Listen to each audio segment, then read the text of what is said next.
I'm really excited to be a part of a good action movie. It's my forte, it's my genre. I guess what I bring to the Expendables is just youth and just fun times. You'll do. I feel like I'm a little boy just starting out in the industry. It's fun to do it in this kind of environment that actually is doing a tribute to a number of legends of action characters. Hold on! It's nice to be here. This is the happiest moment of my life! We had the youth and the energy, and they had experience and wisdom. I could do that. You want to slip on a dress and give it a shot? This is kind of just a few weeks out of your life where you just get together and goof off. So why wouldn't you smile? Damn, that's cool!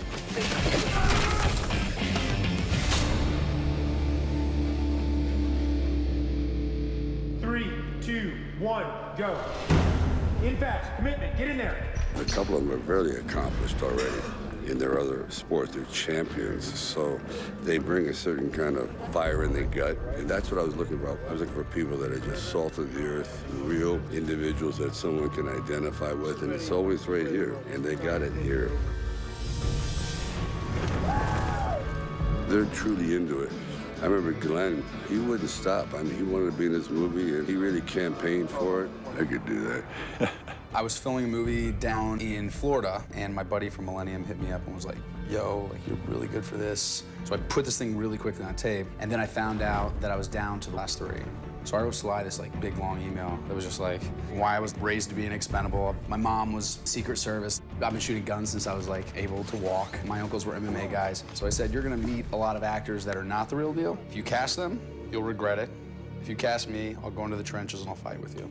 And then he called me a couple days later and was like, I'll see you in Bulgaria. Yo, Marlito!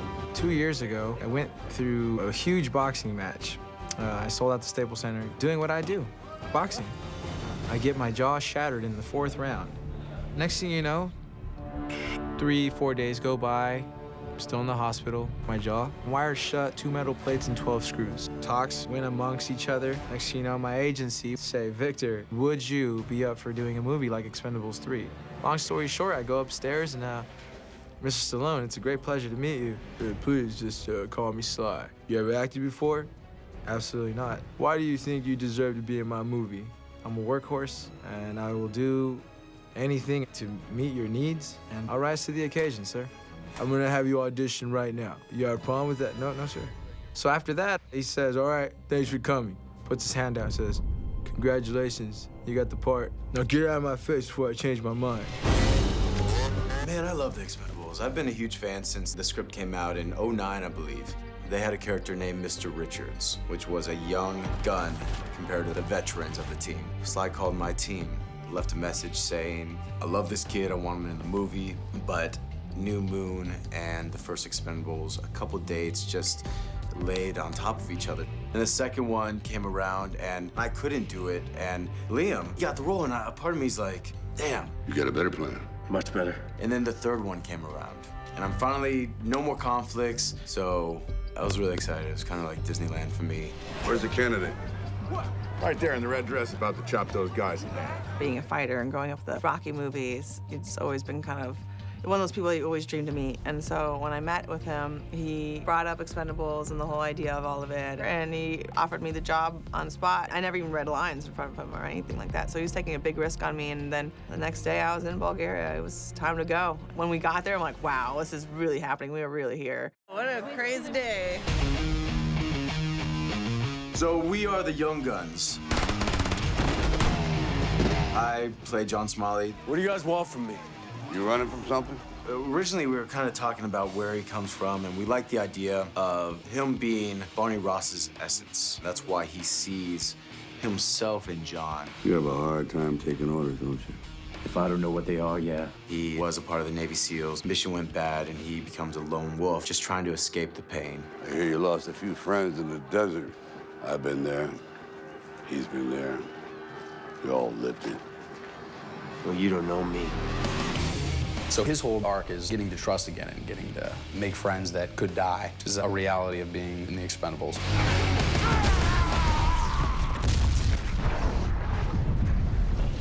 And ladies and gentlemen, we officially have eyes in the sky. Copy that. Then Glenn Powell plays Thorne. He's kind of the smart of the team. What are you drinking down there, Barney? Is that like a vanilla latte or something? Pretty sure. But very tech savvy, and we use him for all the tech support. First, I hacked the security grid main server. Boom. Bypass the motion detector lasers and biometric sensors. Pow. Override the surveillance video and CCTV systems. Bam, and we are in. What Sly and I kind of talked about was that he was in prison because he shut down the power grid in Seattle. Shut down the whole city for 3 days. Why the hell would he do that? Because he can. So when you assemble this new group of Expendables, I'm just like, look, I'm smarter than you guys. If you listen to me, you're not going to get shot at. Excuse me, but what are you doing? Just running some code. Should be able to jam the signal. Why didn't you think of that? Well, I used to check the weather. Yeah, I think part of the story and the interesting thing here is kind of how the old school way of doing things and the new kind of young techie smartphone mentality of this younger generation that in a lot of ways goes right over a bunch of our heads. Our plan is to kick down the door and start spraying bullets. It's a great plan. It's 1985. And what's that supposed to mean? Then you have Victor Ortiz, who is a world champ boxer. He's southpaw. He plays a weapons specialist in our movie. What I've got here is an XM25 assault rifle, laser range, 25mm high explosive airburst rounds. Can be programmed to detonate over or behind the target. Which is really fun watching him try and say these words. But he knocked it out of the park. Mars has got a little swag to him. He's pretty much a loner for the most part. He's daring. Let's do this. Thought you never asked. He's a weaponry specialist, but in reality, I don't know a whole lot about weapons. And you can ask the guys. I couldn't even walk with the guns. Rhonda would make fun of me. It was hilarious. And also, I'm afraid of heights, as the character. But in reality, I skydive quite a bit. Jumping out of plane. That was a really cool thing for Victor, not to just go to the obvious thing of like, oh, he's really good at boxing. I think a shotgun looks really good on him. He was getting into like the corner shot. Your name is Luna, right? Luna means moon. Ron, the first time I saw her, I said, this was a natural. Because, you know, if we're going to add a woman to the group, we want someone that can beat all the other Expendables up. Rhonda is Luna, who's a total babe, works in a nightclub, but is super intense and doesn't take from anybody. Which is Rhonda in real life. I can take care of myself. Wouldn't want to get in a fight with her, though. Wouldn't want to get her upset. Luna's specialty is close quarters combat, and she kind of represents one part of the whole young guns and the new generation of mercenaries. It's not just that you're covered in the new optical illusion camo and stuff like that, but it's also like a woman involved, which is really progressive. She's beautiful, you know, she's dynamic. She's got a really good wit, and she's really bright.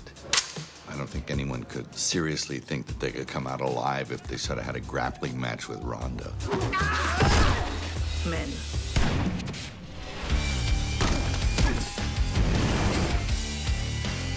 My character is Dr. Death, and he's actually the team medic, but he's also a knife specialist, so he has an attraction towards close hand-to-hand combat and slicing and dicing.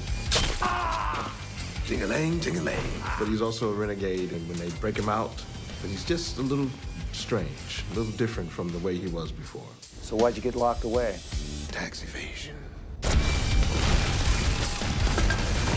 Jesus, God, you okay? Totally fine. I love this. I'm full of energy. You know, we're brothers now.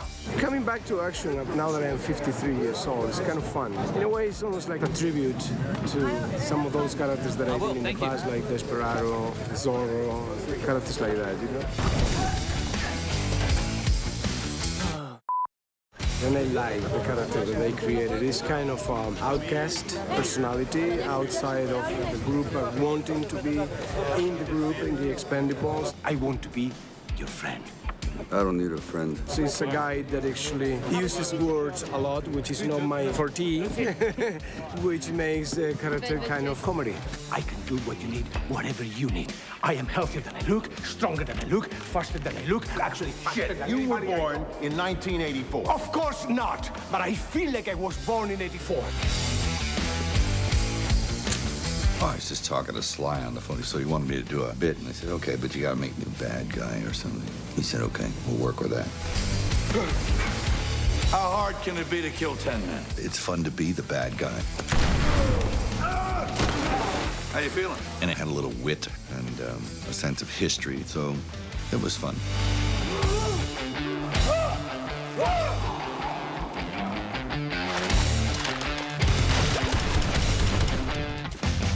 I buy the bullet in the end, come on.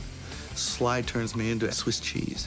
I'm full of holes, you know, so, you know, that's the way it ends up. Cut in! That's a wrap for Mel and Sly. Sly, Mel, wrap right now? You would think we'd all be starstruck, which we were. It was more excitement, though. One of the first scenes of all the cast together in a helicopter. So we were kind of forced and lucky enough to meet everyone in that circumstance and get together.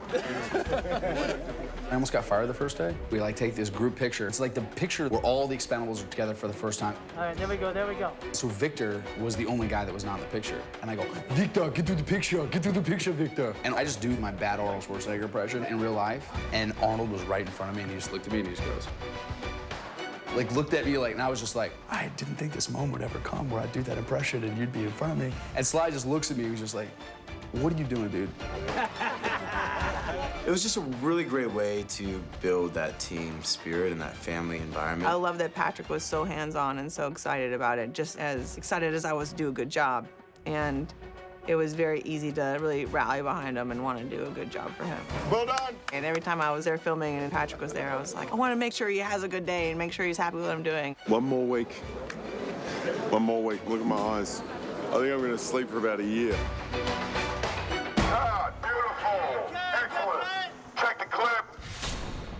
So we're going to be doing a couple of running shots, and as we sweep up there, then they're climbing into the chopper, and then obviously that's Harrison Ford. You all me, Barney. Then we've got a sequence where we'll be shooting Barney, who is delayed because he's been fighting Mel Gibson downstairs. I was just enamored that I get to work with Zorro and Blade and Indiana Jones or Han Solo just flying our plane. All right, guys, here we go, and action! We're doing a scene today between the young Expendables and the old Expendables. Who the hell are they? They're with me. We meet for the first time and we bump heads right off the bat. Is your toy? Boy. You want to dance, big guy? I bump heads with Gunner, which is like I just had this like really cool Rocky IV moment. Did you see that? Did you see Dolph like get right in my face and I'm like this? I suppose they're a little bit starstruck, some of them. They haven't been in big action movies, and most of us have made maybe 30, 40, 50 of them. They're a little intimidated, which I can understand, you know, Ivan Drago and all that. All right, guys, here we go, and cameras are going up. This is awesome. How do you go about introducing yourself to someone like that? You know? I was like, Mel, Mr. Gibson, nice to meet you. And that was that. They're nice kids. I got on well with all of them. And they have different talents, of course. I love their energy, and they got a long way to go yet, you know, which is good. So I think they were on set enjoying it, absorbing what they could, and I was like vampiring their energy. The real key is not to smile, because you start to like in the middle of the scene, like you're in it, and then all of a sudden you go, this is Mel Gibson. Are these your students? When we were doing that scene, the interrogation scene, that was one of the coolest moments because you got to see Sly face off against Mel. I don't think that's ever been done before. Oh, good morning. And I'm just like taking notes. I'm like, this is, you know, it's like the best acting class you could ever have. Get the Stallones. Sly taught us about the cinema muscles. So it's his forearms and the traps. So he's got this club that he carries around on set, and his forearms is swell. He's like, you don't need to work anything else, just work those two, and like you look jacked. 9 pounds, you sit there and you're watching TV, and just like watching a movie, instead of doing nothing or something else. You're ready. Come on. It's strange becoming familiar with people that you knew before you met them. It's strange how quickly it's becoming normal. There's too many! We all had fun, and to have a team like this who is just so happy to be working on a movie with all their friends, just be like, ah, it's okay, kid. You know, it was very welcoming, and it made the process just so much more enjoyable. They're kind of like my buddies, and I'm gonna go back to LA and be like, did that actually just happen? I'm not really sure if that actually happened, so I'm hoping the dream lives on, you know, that this isn't as good as it gets, but it feels like it's as good as it gets. I tell them, I said, this is the only job in the world that lasts one day. And then that reality is gone. You're not really that character. You turn in your uniform and you go back to your civilian life. You accomplish it, but you can never relive these moments. But at least you have it on film. That's the beauty. All right, great. Let's move on. It was fun, you know, I had fun. You know, these things are fun. And you get to sort of let your hair down. These are friends I've made for the rest of my life. Even though Victor's sitting right there, shaking his head, farting in my direction, I still love him for it. Still got trouble. Everybody says, like, was this the most fun time in your entire life? And it's been the best year of my entire life because of these guys. The coolest. Yeah.